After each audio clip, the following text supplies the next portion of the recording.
세상에 있는 사람들이 구하는 복, 원하는 복은 어떤 게 있을까요? 세상 사람들이 이제 복을 받기를 많이 원하는데, 여러 가지가 있겠죠. 우리가 이제 건강의 복, 원하겠죠? 건강의 복.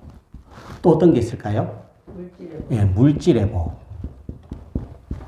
물질의 복. 또 어떤 게 있을까요? 예, 권력. 권력의 복도 있고, 또 어떤 게 있을까요? 만남의 복도 있겠죠, 만남. 자, 그러면 이제 네 가지가 있다고 하면, 우리 성도님들은 어떤 복을 가장 중요하게 1번으로 생각을 해요? 우리 성도님들은 요 네 가지 가운데, 나는 제일 1번으로 요거를 했으면 좋겠다라고 생각하는 게 어떤 겁니까? 예, 건강의 복. 예, 건강의 복이라고 말할 수 있는 성도님들이 제일 건강한 거예요. 예, 건강의 복. 예, 건강의 복이 가장 이렇게 중요한 거예요.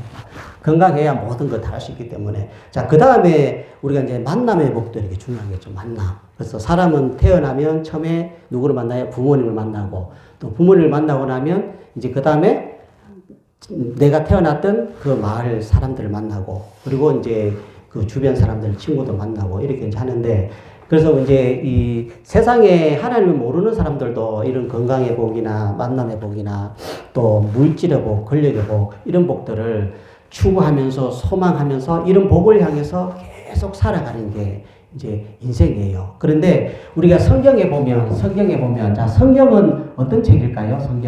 성경의 저자가 누구예요? 예, 하나님, 성령의 감동하심을 받은 사람들이 기록한 책이 성경이거든요. 그래서 이 성경에서 우리 하나님, 여기 데오스라는 하나님께서 말하는, 성경에서 말하는 복은 어떤 복일까? 그래서 오늘 우리가 시편 1편 1절에 처음 시작하는 구절이 뭐예요? 복 있는 사람은 그러죠? 복 있는 사람은. 그래서 우리가 성경에서 말하는 복은 대표적으로 이제 두 가지가 있는데,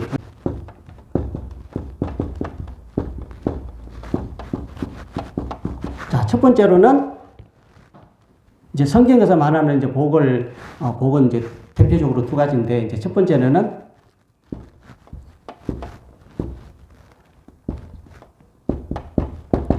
바라크라는 복이 있어요. 바라크라는 복이 있고, 이제 두 번째로는 오늘 본문에서 복 있는 사람을 할 때 여기 복에 해당하는 단어가 이제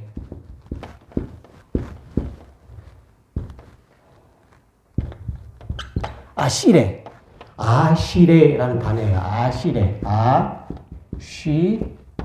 네. 그래서 오늘 시편 1편에서 복 있는 사람은 라고 할 때 이 복이라는 단어가 요 단어를 사용합니다. 아시레라는 단어. 아시레의 사람은. 그러면 성경에서는 이제 두 가지 대표적으로 복을 이야기하는데, 하나는 바라크, 하나는 아시레.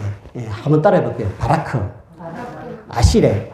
그러면 요 1번하고 2번하고 차이가 뭘까요? 이 바라크라는 복은 하나님께서 일방적으로 주시고자 하는 사람에게 주시는 복. 요게 이제 바라크라는 복이고, 아시레라는 복은 우리가 믿음으로 살려고 애를 쓰고 하나님의 말씀대로 살려고 무지하게 노력하고 그렇게 올바르게 살아가려고 무지하게 노력할 때 주시는 복이 이 아시레라는 복이에요. 그래서 오늘 복 있는 사람은 라고 할 때 아시레의 사람은 이런 뜻입니다. 그러니까 하나님께서 복 있는 사람은 말씀대로 곱게 바르게 살려고 노력하는 사람은 이런 의미예요. 그러면 이 아시레라는 뜻이 뭐냐 하면, 아시레가 이제 복인데, 이 복이라는 뜻이 뭐냐 하면 곧다, 올바르다, 또 뭐 똑바로 이제 걸어가다, 이런 뜻이에요. 그러니까 우리가 믿음을 가졌으면 하나님을 향해서 우리의 발걸음이 하나님 계신 곳까지 가기까지 우리의 믿음의 발걸음을 곱게, 올바르게, 바르게 걸어가는 사람이 복 있는 사람은, 이런 말씀입니다. 복 있는 사람은 할 때, 복 있는 사람은 이라고 할 때, 이 복 있는 사람을 할 때 이 아시레의 사람은 이런 뜻인데 이 아시레라는 이 복이라는 단어는 감탄사예요. 감탄사. 우리가 감탄사라는 부호를 어떻게 써요? 감탄사? 이렇게 쓰잖아요. 이렇게. 그죠? 이렇게 쓰잖아요. 요거는 물음표고 요거는 이제 감탄사 느낌표. 이렇게 쓰죠.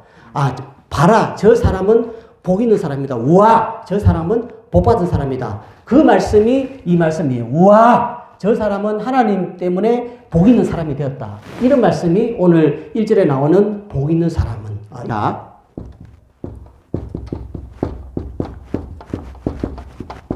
복 있는 사람은, 자, 첫 번째, 어떤 사람이에요? 악인들의 꾀를 따르지 아니하는 사람. 따르지 아니하고. 자, 두 번째로는 뭐예요? 죄인들의 길에 서지 아니하고. 그리고 세 번째로는 오만한 자들의 자리에 앉지 아니하고. 그런데 복 있는 사람은 요 1번, 2번, 3번 악인들의 꾀를 따르지 않고 죄인들의 길에 서지도 않고 오만한 자들의 자리에 앉지도 아니하고. 그리고 이제 복 있는 자는 어떤 자다? 오직 율법을 즐거워하고 주야로 묵상하는 자다. 이렇게 말해요. 주야로 묵상하는 자다. 그래서 여기서 말하는 이제 여기 묵상이라는 단어가 있는데 묵상. 자, 묵상이라는 이제 단어는 이제 하가라는 단어를 사용해요. 하가라는 단어를 사용하는데 엎조리다. 말씀을 엎조리다. 말씀을 중얼중얼거리다. 말씀을 엎조리다. 이런 뜻이 묵상이라는 단어예요. 그래서 오직 하나님의 말씀을 즐거워하고 낮이나 밤이나 하나님의 말씀을 엎조리는 자. 그러니까 엎조리는 자. 그래서 우리가 지금 부르는 노래가 이제 하나님의 말씀에다가 음을 붙여가지고 곡을 붙여가지고 노래를 하는 게 엎조리는 거예요. 입으로 이렇게 엎조리는 거예요. 이제 그런 자들을 하나님께서 이제 기뻐한다. 이제 이렇게 말을 해요. 그래서 우리가 절간에 가면 스님들이 연부를 하는 거는 누구에게 하는 거예요? 사탄에게 하는 것이고, 오늘 우리가 하나님의 말씀을 가지고 입으로 이렇게 엎조리는 거는 누구에게 하는 거예요? 하나님께 하는 거고. 낮이나 밤이나 주님 오실 때까지 하나님의 말씀을 자꾸 엎조리고 또 말씀을 자꾸 읽어대요. 말씀을 중얼중얼 이렇게 이제 하는 게 묵상이라는 단어다. 하나님의 말씀을 주야로 묵상하면 어떻게 돼요? 3절에 보면 이제 하나님의 말씀을 주야로 묵상할 때, 엎조릴 때 하나님께서 어떻게 하신다?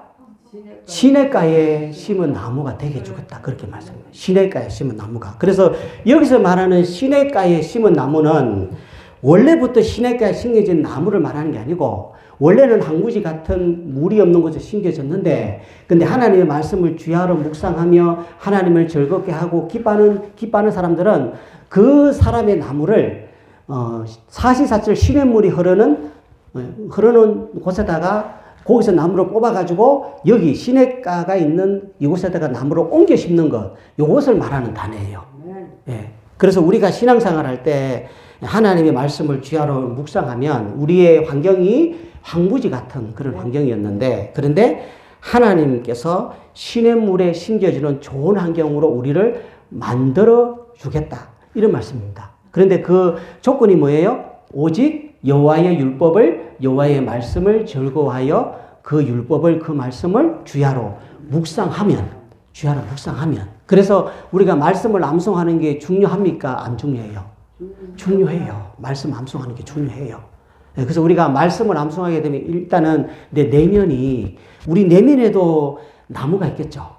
그죠? 우리 내면에도 뭐 어떤 그런 좋지 않은 그런 생각은 좋지 않은 나무고, 우리 내면에 서로 사랑하고 싶고, 내가 자꾸 웃고 싶고, 남을 도와주고 싶고, 이런 마음은 우리 마음에 좋은 나무가, 좋은 생각이 있는 거잖아요. 그래서 우리가 하나님의 말씀을 자꾸 묵상하면 우리의 마음에도 좋은 나무가, 맺혀서 좋은 열매를 맺어가는 거고, 우리의 환경에도 하나님께서 척박하고 또 어떻게 할 수 없는 환경이지만, 그러나 자꾸 말씀 엎조리다 보면 말씀이 동력이 되어서 파동이 일어나서, 그래서 하늘까지 가고 땅으로 이 말씀이 번져나가고 하늘로 번져나가고 사방으로 번져나가서 그 말씀 때문에 우리 환경이 복된 환경으로, 신의 물가에 심겨진 나무와 같은 환경으로 만들어 가시는 하나님이시다. 그래서 그 시냇가에 심은 나무가 되면 어떻게 된다 그래요? 3절에 철을 따라 열매를 맺고 그 잎사귀가 마르지 아니하고 모든 하는 일이 형통하게 된다. 그렇게 말해요. 그런데 악인들은, 그러니까 말씀을 엎드리지 않고 하나님이 없다라고 하고 그리고 우습게 여기고 이런 사람들은 어떻게 돼요? 망하리로다. 그렇게 말합니다. 망하리로다. 자, 세상에서 망할 수도 있는데 세상에서 망하지 않아도 결국에는 영원히 사는 세계 지옥에서 망한다. 우리 4절, 5절에 보면 악인들은 어떻게 말해요? 바람에 나는 겨와 같다. 자, 겨는 우리가 쭉정이 알죠? 쭉정이가 겨예요. 바람에 나는 쭉정이와 같다. 이제 그렇게 말을 하고, 그리고 그 다음에 심판을 견디지 못한다. 자, 하나님의 심판을 견디지 못한다는 것은 지옥 간다는 거죠.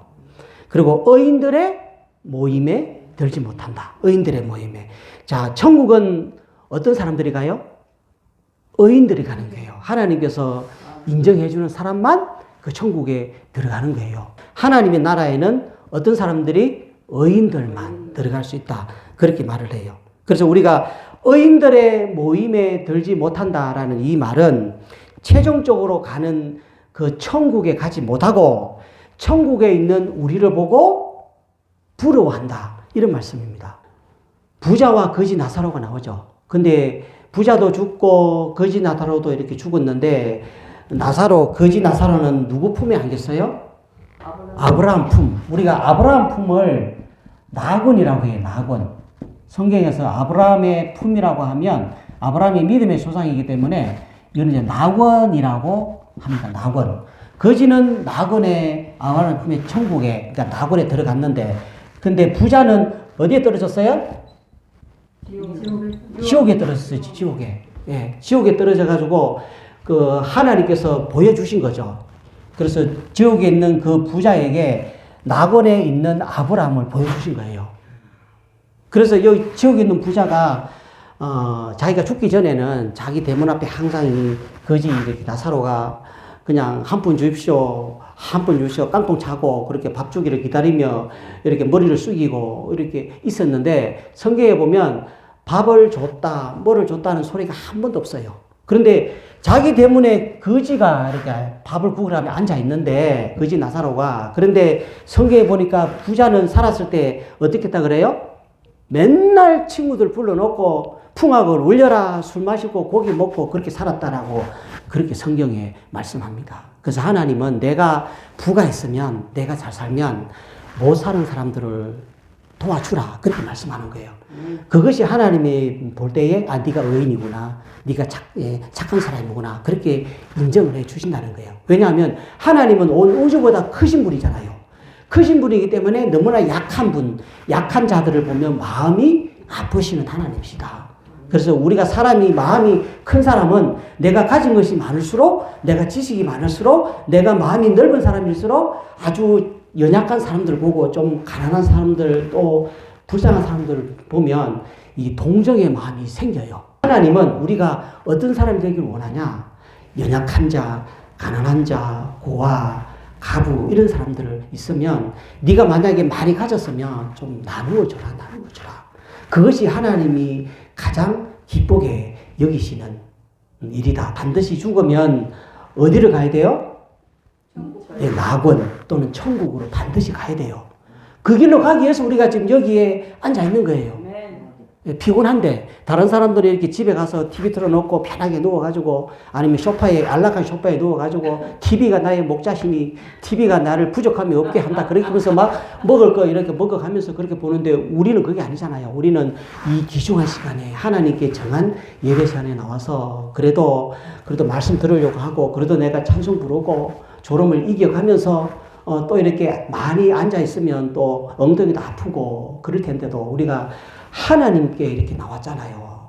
그래서 하나님이 우리를 보실 때 아름답게 이쁘게 의인으로 우리를 도와주시고 반드시 천국까지 인도하시는 하나님이세요. 우리가 6절에 보면 하나님께서 의인들의 길은 어떻게 해요?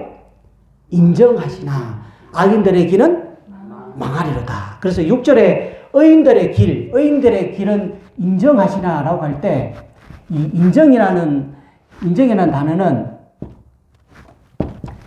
야다라는 단어를 사용해요. 야다라는 단어를 사용하는데 이것은 뭐냐 하면 이제 부부가 그냥 아는 게 아니고 잠자리를 같이 하면서 아는 그 상태. 인격적으로, 체험적으로. 그러니까 지식적으로만 아는 게 아니고 말로만 아는 게 아니고 인격적으로, 체험적으로. 부부가 하나로 연합할 때 아는 그 단어가 야다라는 단어예요. 인정, 알다라는 우리의 삶을 어떻게 하신다?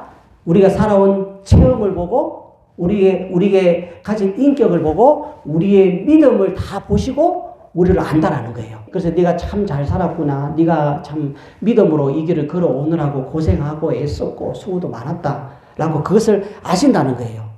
말씀으로 살려고 애를 썼구나. 그래서 하나님께서 우리를 인정해 주신다는 거예요. 하나님께서 의인들의 길은 어떻게 하신다?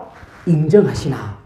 그리고 하나님을 모르는 사람들, 믿지 않는 사람들의 길은 망하게 된다. 하나님께서 하나님의 인감 도장을 콱 이렇게 찍으신 거예요. 이거는 변함이 없는 진리입니다. 자, 안 믿는 사람도 세상에서 자기가 노력하면 잘 살 수 있습니다. 그는 자기가 노력해서 얻은 은혜예요. 그런데 죽은 다음에는 자기 의의가 하나도 없어요. 오직 예수를 믿었냐, 믿지 않았냐. 예수를 믿고 바른 믿음의 길을 걸어왔냐, 그렇지 않느냐. 여기에 따라 가지고 가는 길이 판이하게 다릅니다. 하나는 의인으로 인정받는 천국에 들어가고 또 다른 하나는 의인으로 인정받지 못하는 지옥으로 반드시 들어가게 돼 있습니다. 끝절에 보면 악인들의 길은 이제 망한다 이렇게 이제 말씀하는데 우리는 이 말씀을 가까이 하면 살자 말씀. 근데 너무 이제 오늘날 말씀이 너무 넘쳐나요. 말씀은 넘쳐나는데 그런데 사람들이 자기가 말씀을 체험해서 알려고 하지 않아요. 말씀을 많이 하는 사람들도 자꾸 말씀을 암송해야 되고 말씀을 묵상해야 되고 말씀의 유단강에 푹 빠져가지고 말씀으로 내 온 몸을 다 잠궈야 되는데 그래서 말씀의 세례를 받아야 되는데 그러지 못하고 사람들이 그냥 말씀에 발만 이렇게 살짝 발만 담그는 거예요. 그러니까 말씀의 맛은 아는데 체험적으로 알지를 못해요. 오늘날 시대가 그렇다는 거예요. 오늘날 교회도 그리고 말씀을 잘한다고 하는 그런 분들도 말씀에 푹 이렇게 빠져야 돼요. 물속으로 우리가 빠지는 것을 빠져야 되는데 그래서 말씀의 세례를 받아야 되는데 그냥 빠지기 싫어서 발만 왼쪽 발, 오른쪽 발 그것도 발가락으로 이렇게 물만 쭉쭉 이렇게 한번 이렇게 찍어버리는 그런 시대가 바로 지금의 시대다. 우리 도리교회는 하나님의 말씀을 그래도 한 구절이라도 우리의 입으로 우리의 마음으로 우리의 오장육부로 말씀을 노래하잖아요. 그것도 하나님께 의인이라고 인정받는 그런 우리의 믿음입니다. 자, 하나님은 항상 동일하게 그 자리에 보좌에 계시는 분이지만 자, 오늘 우리가 믿음으로 이 길을 걸어간다고 하는데 우리는 하나님 편에 서 있을까요? 아니면 하나님의 반대편에 서 있을까요? 하나님 편에 서 있는 사람들은 의인들이고 하나님의 반대편에 서 있는 사람들은 악인들이고 그래도 교회에도 예배드리는 사람들 중에 의인도 있고 악인도 있고 함께 예배드립니다. 그러면 우리는 오늘 어느 쪽에다가 서 있는 사람들인가? 내가 하나님 편에 서야 돼요. 하나님 편에. 내가 하나님 편에 서야 의인의 길을 걸어가야 하나님이 내 편이 되어 주시는 거지. 우리가 자꾸 악인의 길을 걸어가고 악한 것들을 더 좋아하고 우리가 믿음을 저버리고 이러면 하나님이 절대로 우리 편이 되어주지 않습니다.